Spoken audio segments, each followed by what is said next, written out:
Assalamualaikum online participant.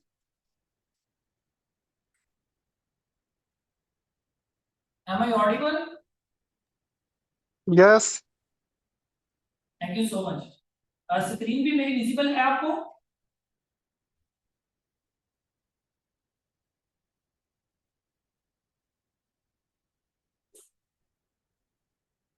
Assalamualaikum. I welcome you all to the corporate briefing session of the Asli General Insurance Company 2026. We will be starting the session after Tilawat Quran.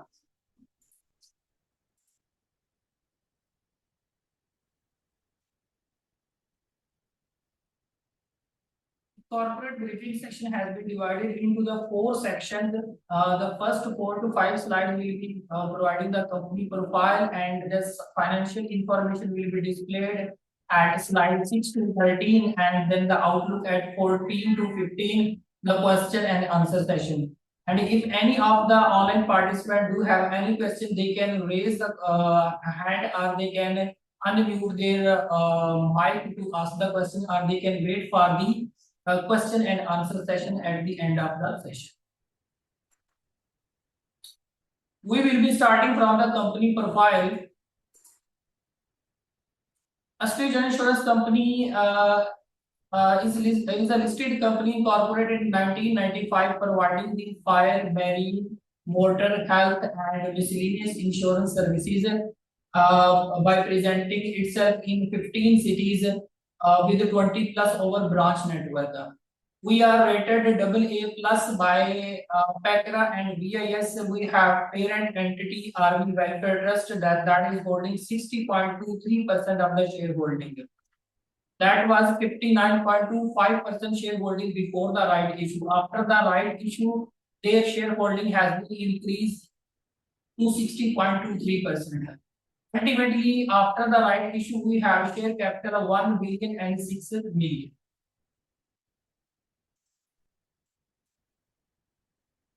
Now we will be presenting the financial information.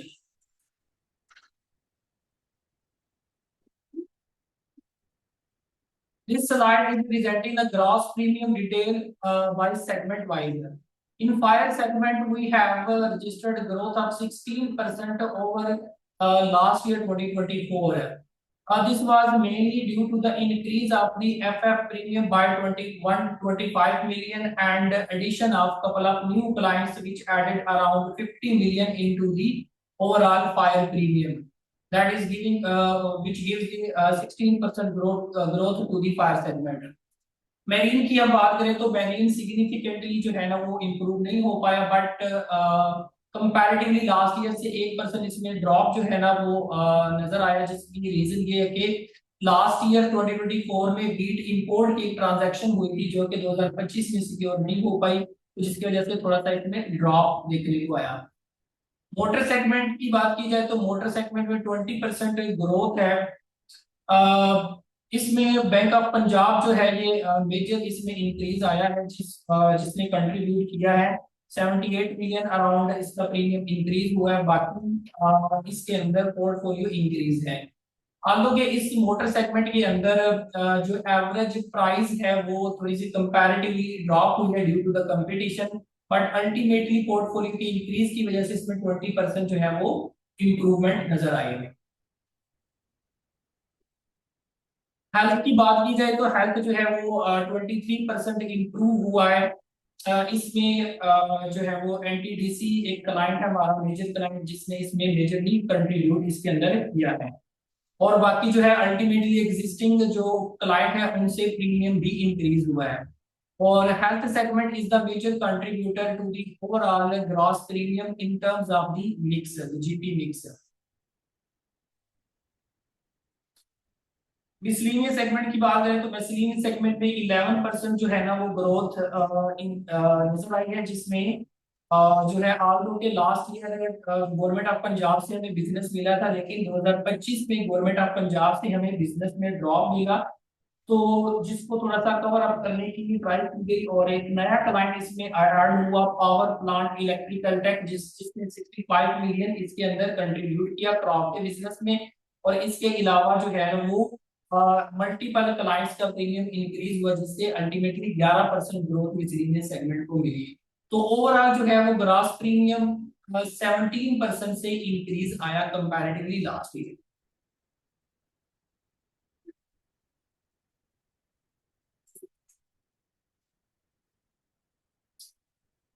This is the business mix comparison in which health is the major contributor and remains the dominant segment similarly as compared to the last year 2024।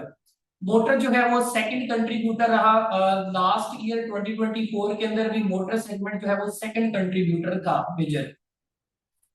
Fire जो है वो 2025 के अंदर उसने 18% contribute किया comparison to the 19% of the last year. Similarly miscellaneous segments contributed 14% during 2025 in comparison to the 15% in 2024।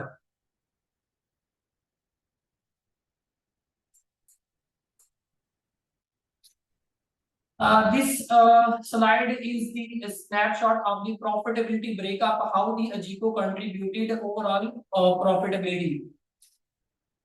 Total 2025 के अंदर अजीको ने 1 बिलियन और 1.1 बिलियन जो है वो जनरेट किया है through operations and investment and other income, जिसमें जो है 291 मिलियन जो है वो अंडरराइटिंग से कंट्रीब्यूट हुआ है, 826 मिलियन जो है वो इन्वेस्टमेंट अदर इनकम और रेंटल इनकम से कंट्रीब्यूशन आई है।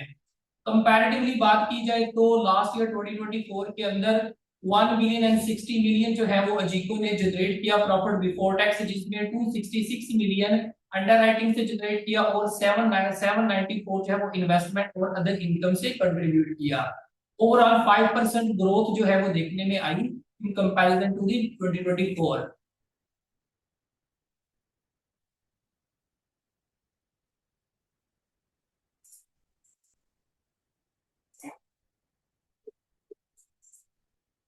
This is the snapshot of the statement of the comprehensive income जो कि हमने एनुअल 2025 के एनुअल अकाउंट्स के अंदर भी पब्लिश की है। इसमें नेट इंश्योरेंस प्रीमियम जो है उसके अंदर 12% जो है ना वो ग्रोथ देखने में आई है, जिसमें फायर सेगमेंट ने जो है वो नेगेटिवली कंट्रीब्यूट किया है 16%। बाकी जो मैरीन मोटर मिसलेनियस और हेल्थ सेगमेंट है उन्होंने पॉजिटिव कंट्रीब्यूट किया है। नेट प्रीमियम के अंदर फायर सेगमेंट ने 16% नेगेटिव कंट्रीब्यूट करने की रीजन ये है कि इसमें लाइक हायर सेशन हुई, जिसकी वजह से पार्टिकुलरली एफएफ ग्रुप के अंदर जिसकी वजह से थोड़ा सा लाइक इसने कंट्रीब्यूट इसके अंदर नहीं किया। बाकी चारों सेगमेंट्स ने नेट प्रीमियम पॉजिटिवली कंट्रीब्यूट किया और इससे 12% जो है वो ग्रोथ हमें देखने को मिली।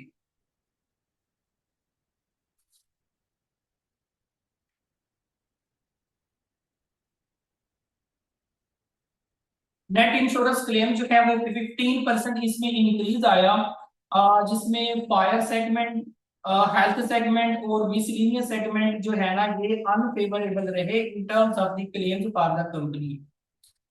फायर के अंदर जो है वो एक हमें मेजर क्लेम देखने को मिला 151 मिलियन का ड्यू टू द फ्लड इन सियालकोट। एक मेडिसिन क्लाइंट था, उसका स्टाफ जो है वो डैमेज हुआ, जिसकी वजह से हमें 151 मिलियन इसका लॉस पे करना पड़ा। बाकी मल्टीपल जो है वो क्लाइंट से मल्टीपल क्लेम्स थे इस फायर के अंदर। हेल्थ के अंदर हमें जो है ना वो थोड़ा सा लॉस देखने को मिला हमारे मेजर क्लाइंट्स एनटीडीसी और पीपीएचआई में, जिसकी वजह से इसके अंदर थोड़ा सा नेट क्लेम में इंक्रीज हमें देखने को मिला। 21% लास्ट ईयर से जो है ना वो हेल्थ के अंदर क्लेम्स इंक्रीज हुए। मिसलेनियस सेगमेंट के अंदर कुछ क्लेम इंक्रीज हुए जो कि मल्टीपल क्लेम से, कोई मेजर क्लेम नहीं है, मल्टीपल क्लेम से। तो अल्टीमेटली जो है ना वो फायर, हेल्थ और मिसलेनियस सेगमेंट, ये तीन सेगमेंट्स जिन्होंने इसमें नेगेटिवली ज्यादा कंट्रीब्यूट किया इंश्योरेंस क्लेम्स के अंदर। अल्टीमेटली जो है वो हमने कंट्रीब्यूशन मार्जिन 8% ग्रोथ के साथ अचीव किया लास्ट ईयर से।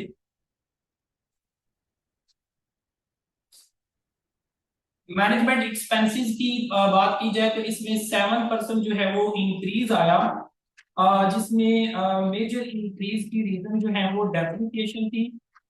डेप्रिसिएशन में 40 मिलियन इंक्रीज आया due to the accounting standard application. और इसके अलावा कुछ रिपेयर एंड मेंटेनेंस कॉस्ट में इंक्रीज था। लीगल एंड प्रोफेशनल चार्जेस जो है वो इंक्रीज हुए कि हमें काफी सारे नोटिस जो है ना वो टैक्स नोटिस में काफी ज्यादा इंक्रीज आया, जिसकी वजह से हमें कुछ लीगल कॉस्ट ज्यादा इंकर करना पड़ी लास्ट ईयर से।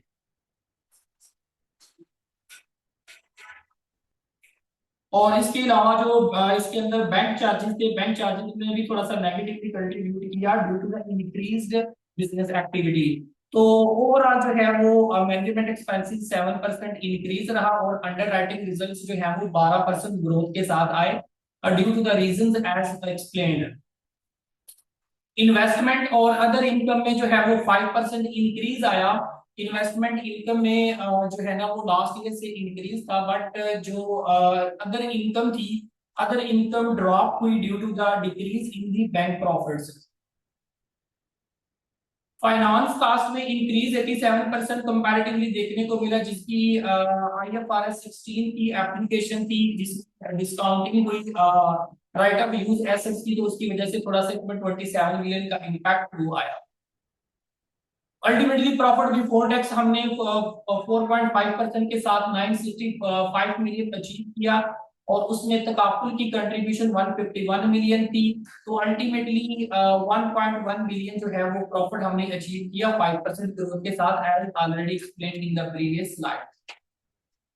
प्रॉफिट आफ्टर टैक्स की ग्रोथ 6% रही और 695 मिलियन जो है वो profit after the tax report किया गया।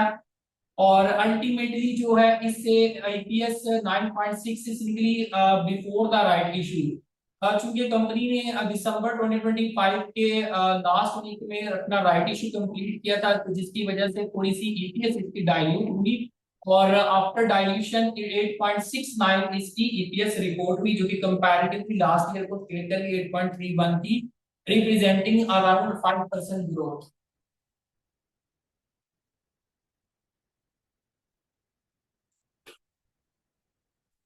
This is snapshot of the underwriting results over the last 5 year. जिस तरह आप देख सकते हैं कि इसके अंदर 2021 से और थोड़ी सी वेरिएशन आई, बट कंपनी जो है ना वो अगेन इस पोजीशन में आ गई कि अपने अंडरराइटिंग रिजल्ट्स को इम्प्रूव कर रही है।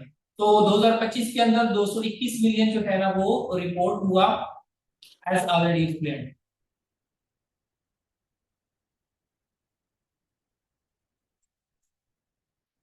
This is a snapshot of the investment income from 2021. We can see the continuously increase in the investment income, which witness the company's strategy and better allocation of the investment portfolio.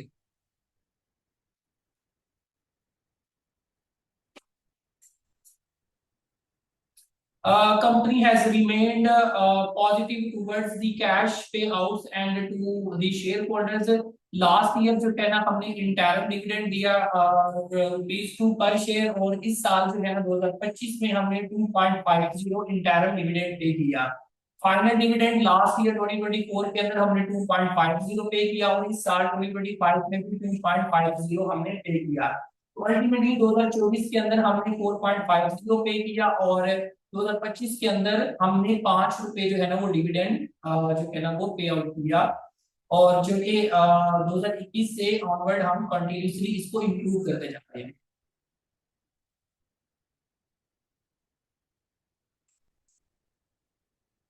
Future outlook, कुछ factors हैं जो कि business की profitability के ऊपर जो है ना वो इम्पैक्ट कर सकती हैं, जिसमें पोस्ट स्टेबलाइजेशन इकोनॉमिक इन्वायरमेंट है कि अभी यूएस और ईरान की जंग की वजह से जो है ना वो थोड़ा सा बिजनेस के अंदर डिप और बिजनेस के अंदर इम्पैक्ट उसका नजर आ रहा है। बट अगर जो है ना वो वार जो है ना वो रुक जाती है, स्टेबल हो जाती है और जो है वो लाइक एग्रीमेंट्स हो जाते हैं, तो वी कैन सी के हम जो है ना इसको फ्यूचर में लाइक इकोनॉमी भी स्टेबल होगी और उससे जितनी जो भी अपॉर्चुनिटी क्रिएट होगी अजीब को जो है ना उसको वो कैटर करेगा अकॉर्डिंगली। और ये ऑपरेशन के इम्पैक्ट के साथ साथ इसका जो है ना वो इन्वेस्टमेंट इनकम के ऊपर भी थोड़ा सा इम्पैक्ट आएगा फ्यूचर में, अगर जो कि इस तरह अगर वो ईरान जंग कंटिन्यू रहती है तो।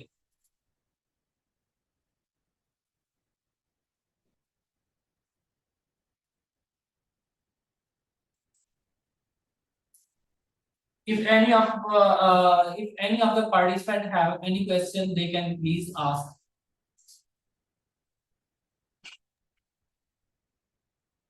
Assalamu alaikum. Am I audible? Yes, please. Sir, my question is that will company maintain the payout, interim payout, or will it decrease or increase?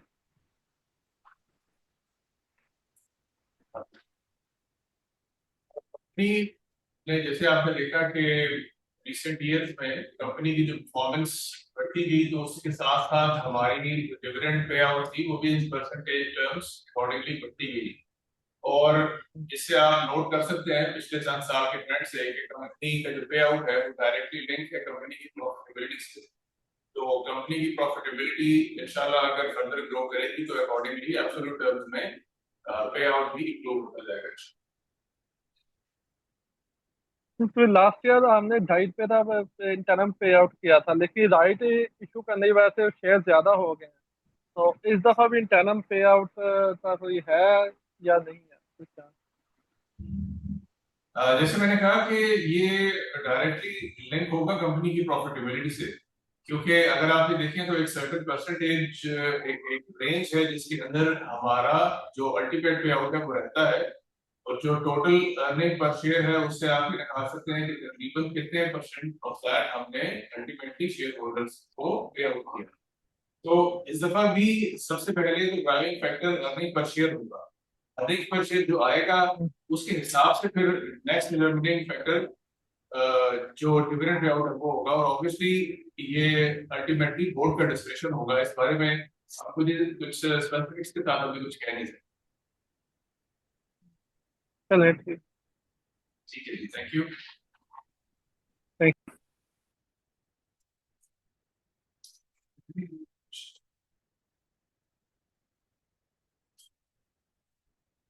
और अगर किसी का कोई क्वेश्चन है, कोई पॉइंट अगर डिस्कस करना चाहते हैं, किसी पे कोई हमारी तरफ से अगर एक्सप्लेनेशन या फीडबैक चाहिए तो please feel free to raise the question.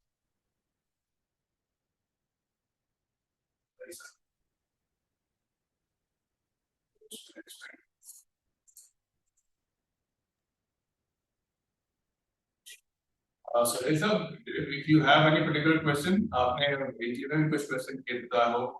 नहीं जी, I have no questions. अभी AGM पे जो था वो डिस्कस हो गया था। Thank you for the comprehensive presentation though. Thank you very much. Thank you so much. Thank you everyone for participating and listening and contributing. Thank you very much.